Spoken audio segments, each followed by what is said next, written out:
বিসমিল্লাহির রহমানির রহিম। সুপ্রিয় দর্শক, আসসালামু আলাইকুম। সবাইকে জানাচ্ছি আমার নতুন ভিডিও দেখার স্বাগতম। আজকে আমি আপনাদের সাথে শেয়ার করব আমি কিভাবে বাসায় এই মজাদার চিচিঙ্গা ভুনাটা তৈরি করি, তার রেসিপিটাই আপনাদের সাথে শেয়ার করব। এই চিচিঙ্গা ভুনাটা তৈরি করলে বাসায় গরম ভাতের সাথে সকলে অনেক মজা করে খায়। আমার মনে হয় না গরুর মাংস বা মুরগির মাংস দিয়েও এত মজা করে খায়, এতটা টেস্ট হয়। এখানে আমি প্রথমে একদম কচি থেকে 3টি চিচিঙ্গা নিয়েছি এবং চিচিঙ্গা, পেঁয়াজ, কাঁচামরিচ ভালোভাবে পরিষ্কার করে ধুয়ে এখন আমি টুকরো করে নেব।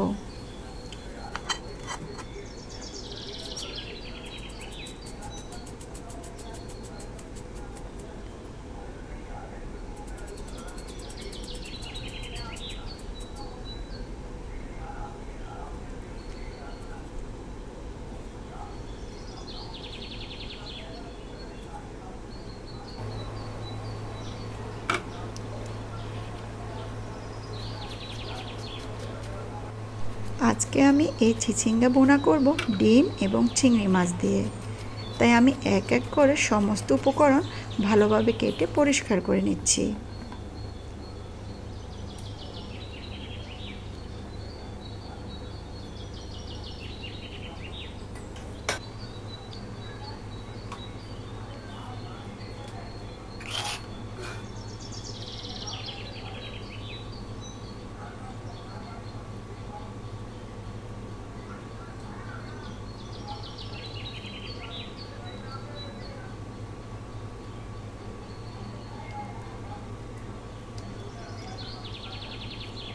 চিংড়ি মাছগুলো পরিষ্কার করা হয়ে গেলে রান্নায় চলে আসলাম।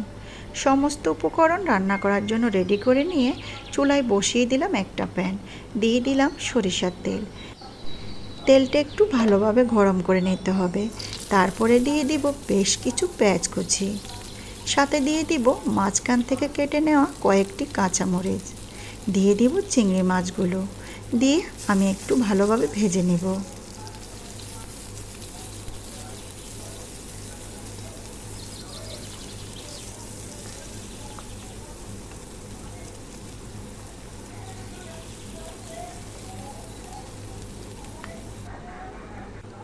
কিছুক্ষণ ভেজে নেওয়া হয়ে গেলে এখন এর সাথে অ্যাড করব তেজপাতা।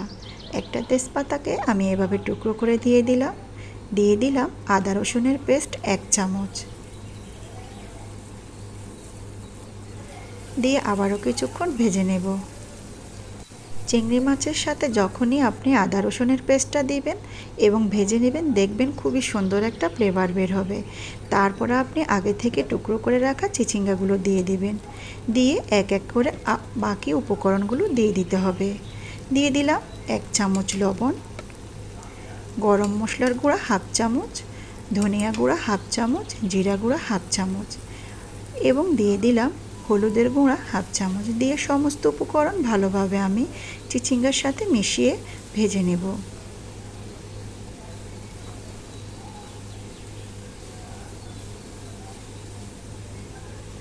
চিচিঙ্গা এবং মশলার উপকরণগুলো ভালোভাবে এভাবে নেড়ে ভেজে নিতে হবে। তারপরে ঢাকনা দিয়ে 2 থেকে 3 মিনিটের জন্য চুলার আগুনটা কমিয়ে রান্না করে নিতে হবে। মাঝের মধ্যে ঢাকনাটা উঠিয়ে একটু নেড়ে দিবেন, নয়তোবা কিন্তু তলানিতে লেগে যেতে পারে।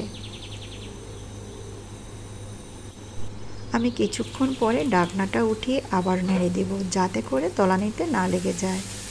এই চিচিঙ্গা ভুনা করতে বেশি কিছু উপকরণ লাগে না এবং বেশি সময়ও লাগে না।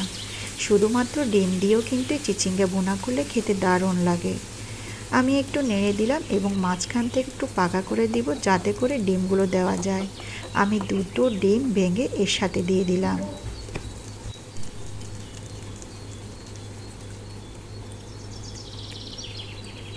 ডিমগুলো দিয়ে আমি একটা স্প্যাচুলা দিয়ে ভেঙে দিব। দিয়ে ভালোভাবে চিচিঙ্গার সাথে আরও কিছুক্ষণ ভেজে নিচ্ছি।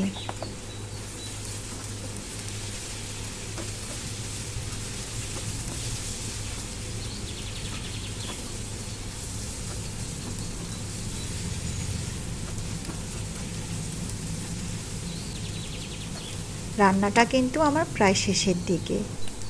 সব শেষে আমি অ্যাড করব আমার ঘরে তৈরি করা ম্যাজিক মশলা, যেই মশলাটা আমি যে কোনো সবজি ভুনা করতে দিয়ে থাকি। এই মশলাটা দিয়ে যে কোনো সবজি আপনি ভুনা করবেন, খেতে খুবই মজা লাগবে। তৈরি হয়ে গেল আমার ঝরঝরে চিচিঙ্গা ভুনা। এখন পরিবেশনের পালা এবং গরম গরম ভাত দিয়ে খাওয়ার পালা।